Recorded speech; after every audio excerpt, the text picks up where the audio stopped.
Good evening, afternoon, etc., ladies and gentlemen. Welcome back to another exciting episode of Super Mario Galaxy! Last time we closed off the kitchen dome, and in this episode, it's time that we paid a visit to the bedroom dome. Yes, sirree, Bob, and we're starting off with one of my personal favorite galaxies. I'm saying that a lot recently. Freezeflame. Frozen Peak of Baron Brrr. Oh boy, he looks friendly. It really does. I gotta adjust myself on my blankets. Gotta do that so I'm nice and comfortable. And it's time to master the fragile art of skating backwards. Mario is so manly, he can skate backwards. And while it's slower, it adds a little bit more pizzazz, you know? We gotta catch this stupid penguin who insulted us. Mario's not that old. He called him an old man. We have to show him who's boss. Fucking asshole. And yet he goes off again and calls us an old man. What a jerk. That's what I think of you. Fuck you, you freaking jerk.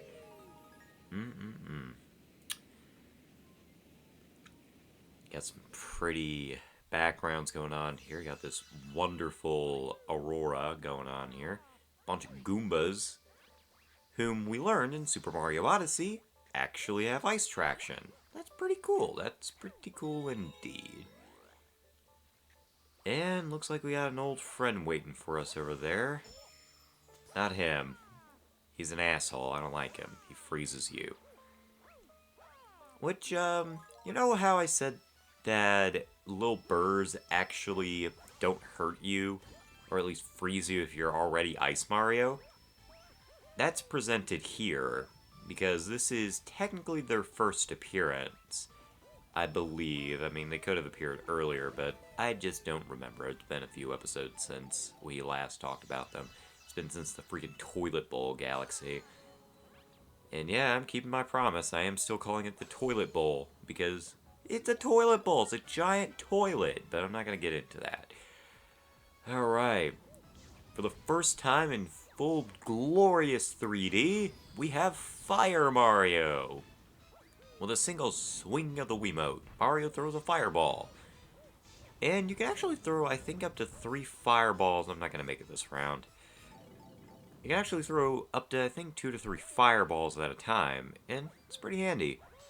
It's kind of nice seeing good old Fire Mario come on back, but unfortunately it's a temporary power-up, which is perfectly fine. I mean, you gotta add a little bit of challenge.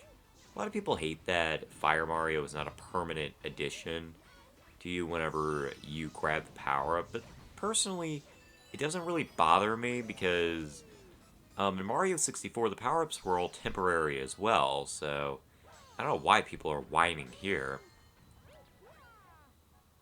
Now, get ready for a bunch of failage here, because I've decided this is going to be the episode where I show you just how inept I can be if I don't sleep.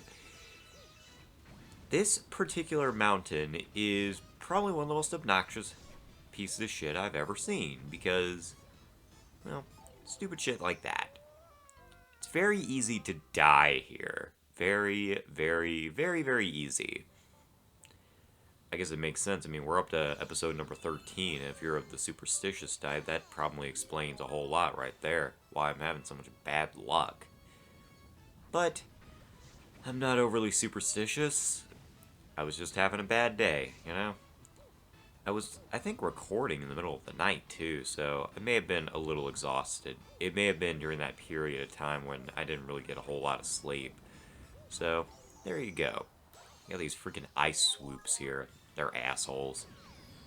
I seem to call everything an asshole, but they are assholes.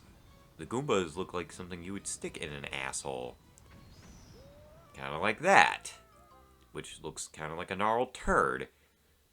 That's also what a Goomba looks like. It looks kind of like a giant turd come to life. But, I know.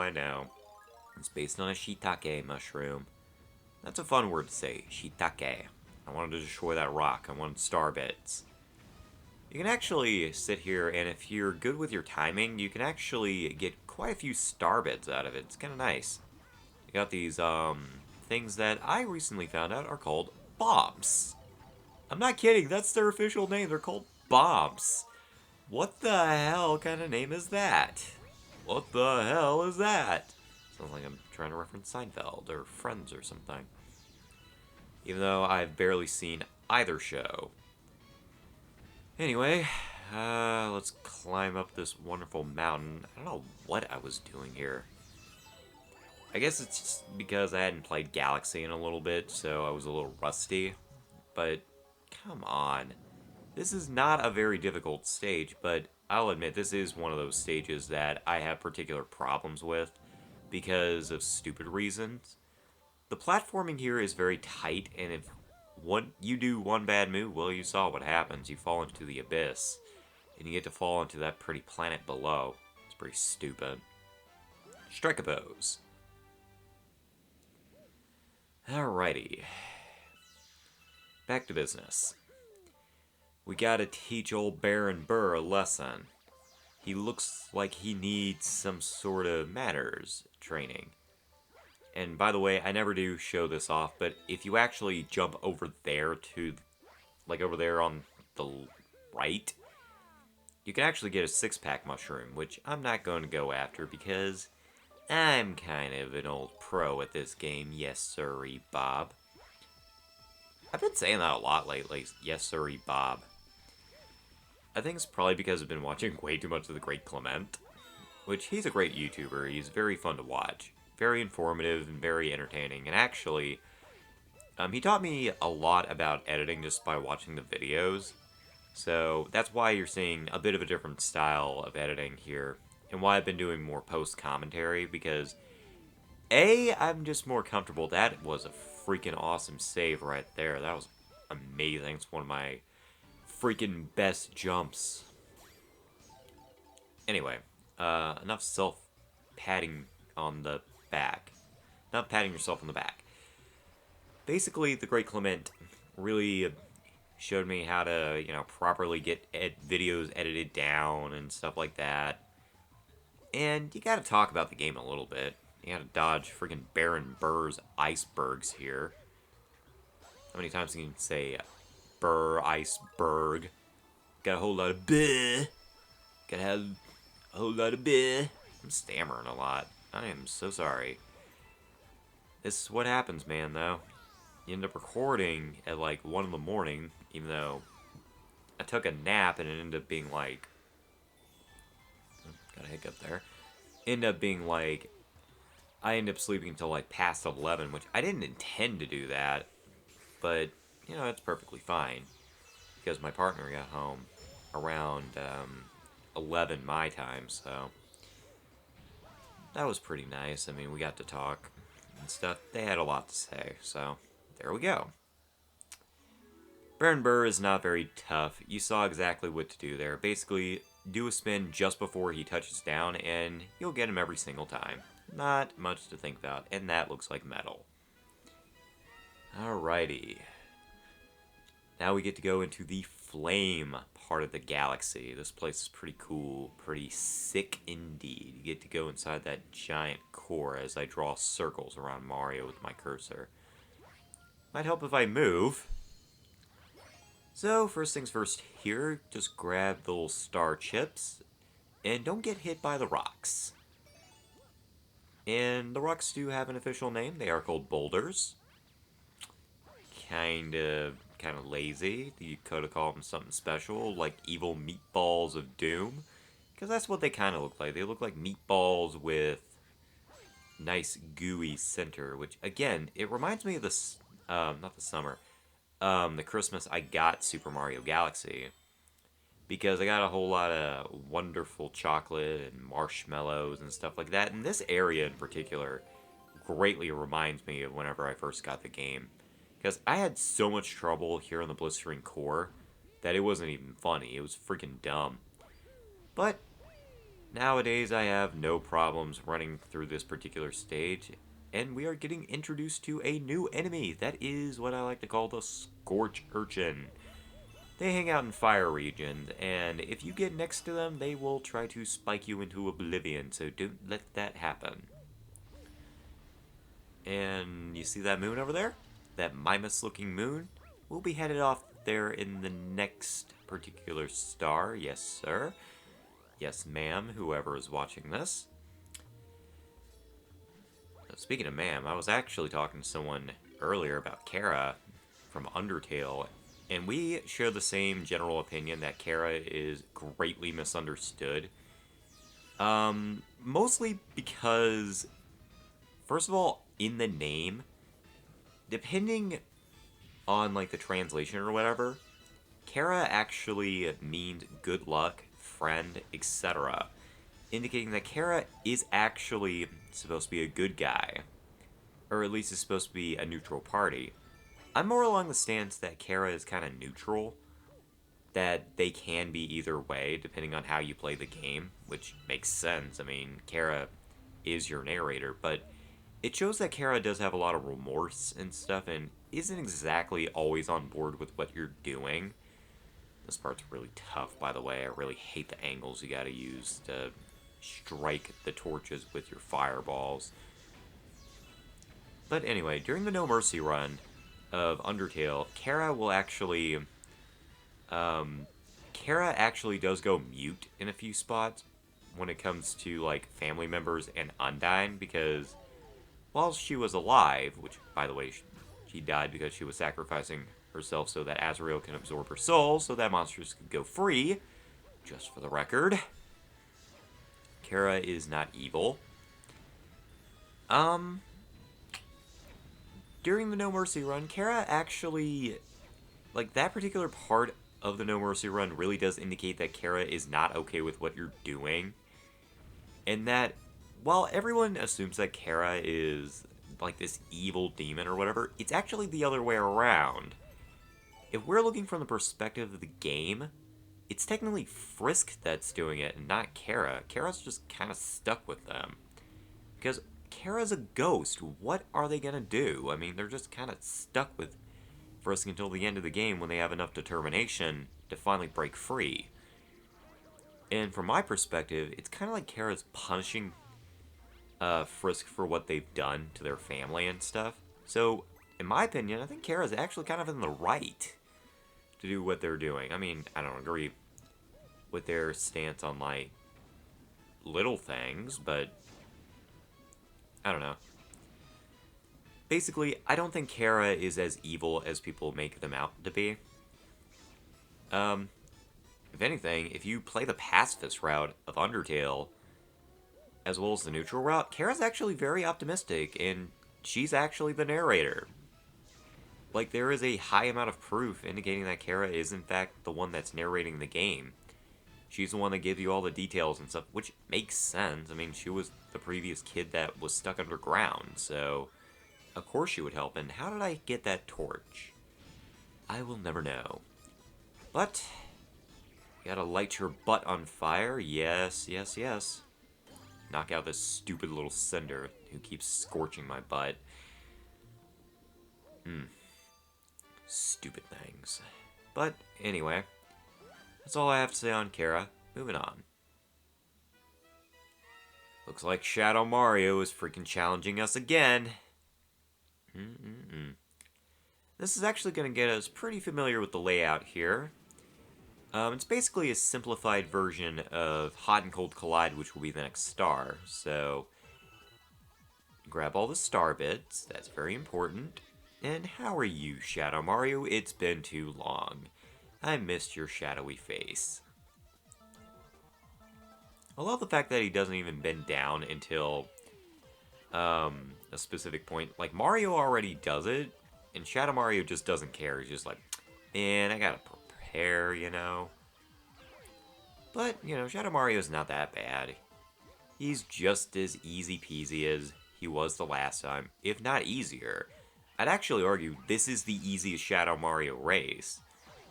And the ones that will be coming up in the engine room are far more difficult than the ones in this one. Because there are actually 2 of them in the engine room, and whoo boy, it's a lot of fun, let me tell ya. Alright, speaking of Hot and Cold Collide, that's where we're headed up next. And I'll admit, this one's a little tougher. the platforms actually move in this particular variation. We get the fire music here instead of the ice music. Getting more of the freeze flame aesthetic here. Pretty cool, pretty cool. You gotta love these little solar flares, I think. I've never actually found out what those were. I know they're fireballs or whatever. Maybe they're podoboos, but for the longest time I thought they were comets, but they look more like solar flares or coronal mass ejections, if you want to be more specific. They look more like that. So, anyhow, do a backflip over here. Don't fall off. And you get yourself a question box. Yeah, lots of star bits. Can't go wrong with star bits. They are tasty. I want a star bit. Like, I've always wanted to know what star bits actually tasted like. And I know that, oh, you can go to Japan. They're based on Japanese candy. Well, that involves importing shit, and I don't want to do that. There's an extra life right here. And I'm actually going to lose it in just a few minutes, so that was pretty pointless. Okay, adjust the camera. Lovely. Guess I'm going over here. This mission can actually be pretty tough. This little planetoid we have here, this evil space station full of urchins, can actually cost a few lives if you're not careful, because the urchins are everywhere.